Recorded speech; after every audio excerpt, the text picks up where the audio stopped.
When it comes to emotions, particularly painful ones such as sadness, anger, frustration, shame, jealousy, etc., most of us are taught at an early age to ignore, suppress, stuff them down, suck it up, bottle them, or whatever other description describes what your earlier life programming conditioned you to do with yours.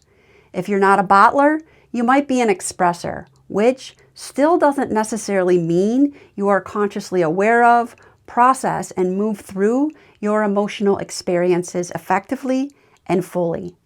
Many times, those of us who are expressors do so more from a cognitive mind space and thinking about and engaging in the mind stories around the emotions versus feeling into and processing the emotions.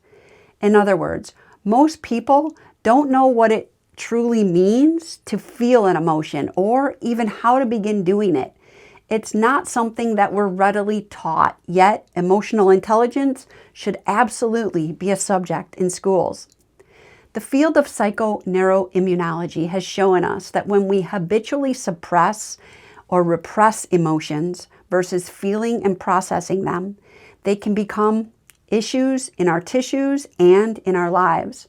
In today's video, Sarah and I are going to teach you a simple yet super dynamic and powerful tool for processing and releasing emotions from the body, so they don't get stuck and become sources of toxicity and create metabolic and life chaos, and that you can easily teach your clients if you're an aspiring or current holistic healing professional. I'm Jennifer Ellis Schutz, functional health practitioner, transformational coach, founder of the Wellness Code Academy, and you're watching the Wellness Code Academy channel.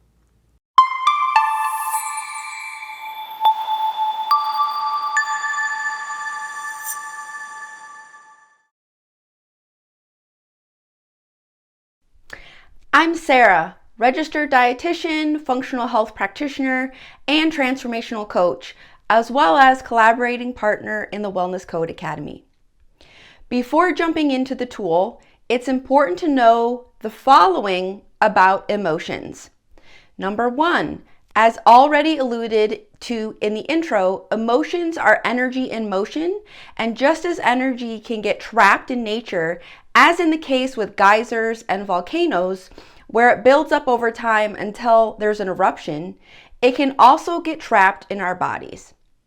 They are also beautiful and fabulous messengers that arise within our bodies from our daily experiences to inform and guide us about what is and isn't right for us, what we need, what we want, decisions and challenges to make, and so much more.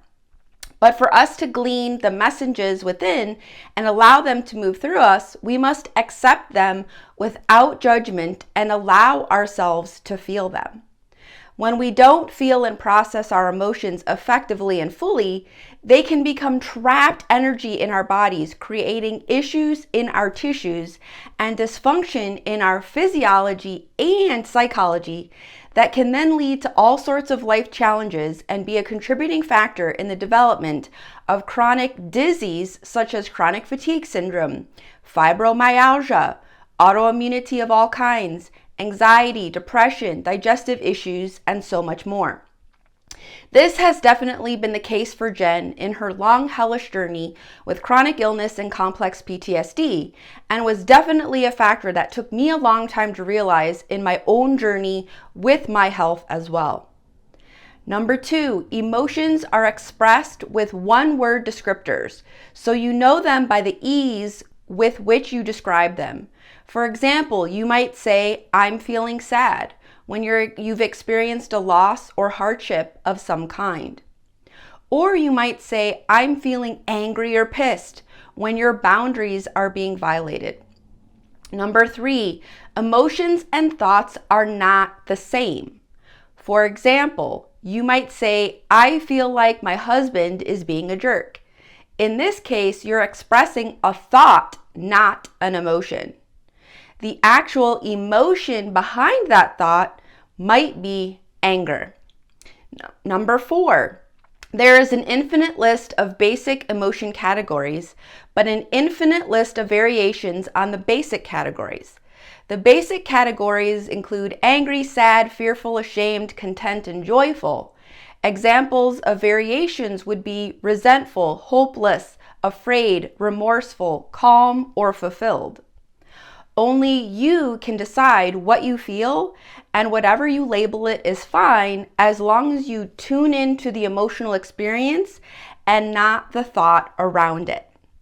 Number 5, there are also pseudo-emotional states, such as anxiety and depression, which we often tend to mislabel as actual emotions, when in reality they are not actual emotions, but rather symptoms or conditions that arise as a result of dysfunction in the body, such as hormone imbalances and chronic inflammation, and or suppressing actual emotions into the body.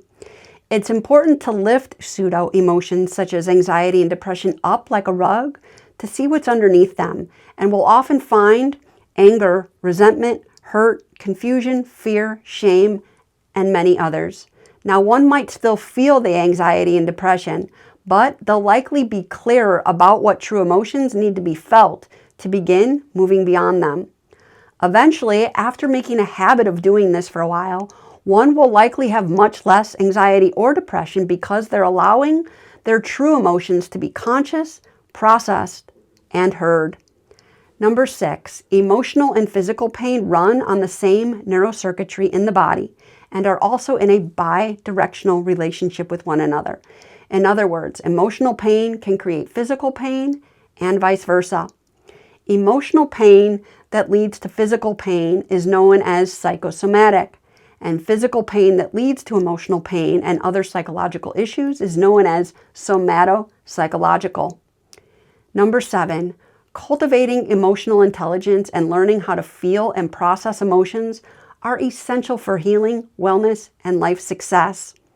And like the renowned psychologist Carl Jung taught in his time, until we make the unconscious conscious, it directs our life and we call it fate. And also the world famous quote of, "What we resist persists." In learning to feel emotions and allow them to guide and inform us versus suppressing or repressing them, we find ourselves relating to ourselves, others, and life in a whole new, more supportive way. Number 8, to go along with what I just explained in the last point, and to give reason why this tool is so effective from a neuroscientific standpoint, is because learning how to effectively feel and process emotions and doing it consistently is a key component for positive neuroplasticity and rewiring the brain for wellness. This is true because each time we are triggered and consciously choose to pause and feel into the emotional experience before responding versus reacting from a space of hyper-arousal, we are disrupting automatic survival patterns that we likely adopted earlier in life that are no longer serving us. When we do this, we award ourselves a grand opportunity to create new, more supportive neural pathways.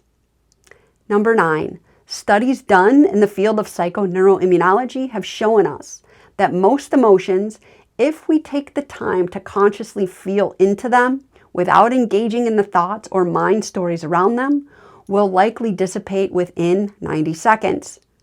The more we engage in the thought and mind stories, however, the more the emotion will grow, create related emotions, and often spiral us into a state of hyperarousal that will be more difficult to pull out of and regulate again moving forward. And the more this becomes a habitual pattern, the greater likelihood it is for us to develop stress maladaptation and health and life challenges, as illustrated by this graphic on the screen. And lastly, number 10 is that I've come to learn that when we can lovingly and compassionately and kindly turn toward our emotional pain as it's expressed in our body in various ways versus repressing, suppressing, or resisting it, we create space and energy and often begin to see choices and solutions that were not visible to us beforehand. Coming up in the next and final section, we'll teach you this incredible tool.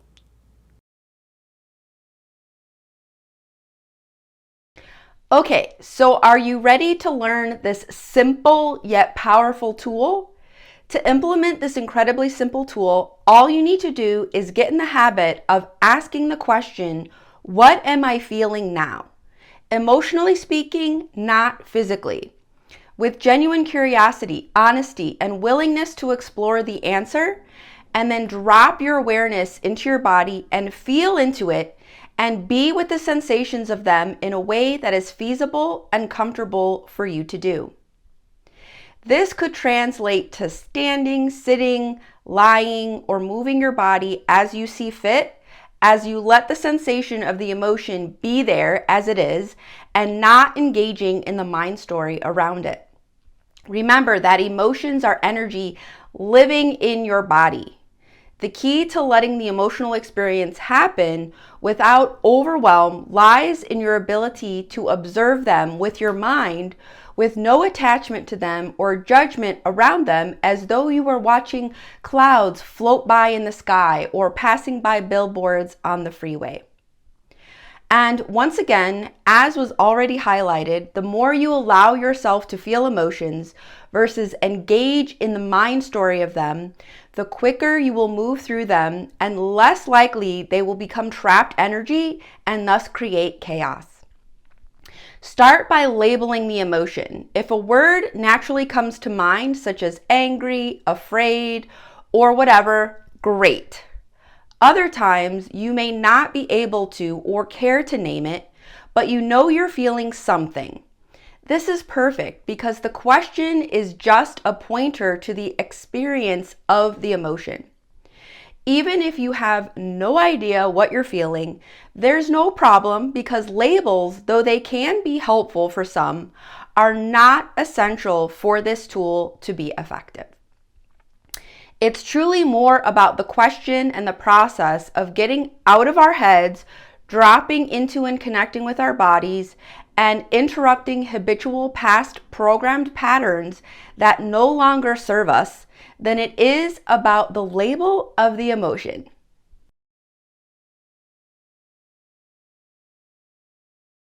If, as you're asking the question, what am I feeling now, emotionally you feel the need to cry, cry. If you need to scream, scream. If you need to punch a pillow, punch a pillow. Do whatever you feel you need to do as long as it's appropriate for the setting you're in and does not harm or create more distress for you or others, of course. Strive to stay in the observation place and just allow the emotional energy to exist within you as it is. Think of your emotions as entities, little beings within you who you may have inadvertently ignored, shoved aside, and squashed for years now. They might be a little hesitant to peek out and show their heads at this point. They might need time to learn that you truly want to connect with them, like a scared puppy in his dog kennel, afraid to come out. You might open the door, then step away, sit down or lie down, and just wait patiently. Sure enough, your presence, simply just being there, lets the puppy know that you are trustworthy and safe.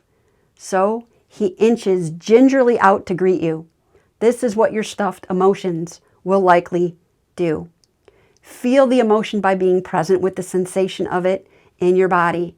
If it helps, you can see it as a shape, a color, and or a temperature in your body. Stay present for a few moments with whatever visions come up and the sensory elements around them. Once you feel into the emotion, the next step of the process is to ask, if this emotion could talk, what message does it have for me at this time? Perhaps you'll hear something like, this isn't right for you, or I need to rest, or something entirely different. If an answer comes through, great, and if not, that's perfectly fine and normal. It may take a while of practicing just feeling into and being with your emotions before you can receive messages from them. If you feel overwhelmed at all during this process, simply pause, look around the room, and take notice of what you see around you to help you become present and to take a break from the emotion. Then, maybe you can just move on with your day, or if you choose, move back into feeling the emotion a little bit more. Spend anywhere from 2 to 5 minutes with your emotion. Longer if you need to, due to strong emotions rising up for release, but quick check-ins, super short and simple, are perfect also. You can't ask this question of yourself too much, so if you're really going gung-ho, ask it every 15 minutes for a week or so. Set a timer to help you remember. You'll be amazed at the clarity you gain. And if that feels horrific, ask yourself the question less frequently. Anywhere from once an hour to 3 times a day to just once a day. Start wherever it feels right and increase the frequency if you need to later on. For physical and emotional pain, stress relief, improving relationships, etc., the more the merrier with this skill. You cannot overdose doing it.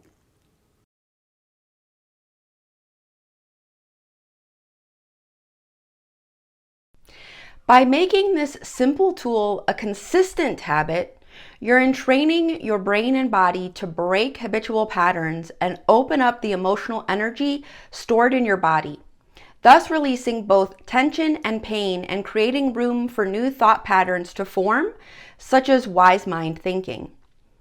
The more you practice switching from ingrained thought patterns or focus on physical symptoms to emotional awareness, the more you create a neural pathway that, over time, will move you out of Stressville and into Relief Town instead.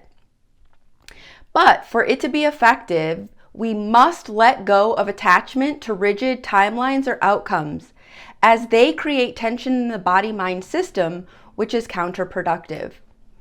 Moreover, the act of switching from your ingrained thought pattern to emotional awareness is like turning off lights in one room, but turning on the lights in the rest of the house. It illuminates what is really happening in your mind-body system and helps you gain clarity quickly. This skill is so powerful that some people have gained relief from physical pain or mental pain simply by using it repeatedly on its own over a period of weeks or months. Don't let its simplicity fool you. Be like a dog wanting a bone and keep asking, asking, asking. Again, no answer is necessary, but you'll likely find that after a while, you do know what you're feeling nearly all of the time. It's important not to get caught up in the perfectionism trap. Sometimes people think that if they can't answer the question, the skill isn't working. Not true. There is no way to fail with this skill because all you have to do is ask, what am I feeling now emotionally? And then get curious about what comes up and any messages that are received in the process. This simple act of asking switches your brain activity very effectively. Eventually, you will stay aware of your emotions enough that you won't even have to ask anymore. You'll just become a pro at feeling them, hearing the messages within, and allowing them to move through you versus suppressing them and becoming issues in your tissues. We hope you give it a try. And we hope that you found value and inspiration in this. And if you'd like to see more from us, be sure to like this video, drop a comment below, and subscribe to our channel by clicking on the red subscribe button and hitting the bell next to it to be notified each time a new video is posted. Also, if you're a current or aspiring wellness practitioner seeking to learn a truly holistic, dynamic, trauma-informed, and beyond the biochemical approach, then be sure to check out our current freebie training, A Core Missing Link in Your Coaching Practice. Tap into the power of the subconscious mind, as well as our comprehensive practitioner training, the Wellness Code Holistic Healing, Wellness and Life Optimization Practitioner Certification Program. You can find links to both in the video information area below. Until next time, cheers to your success.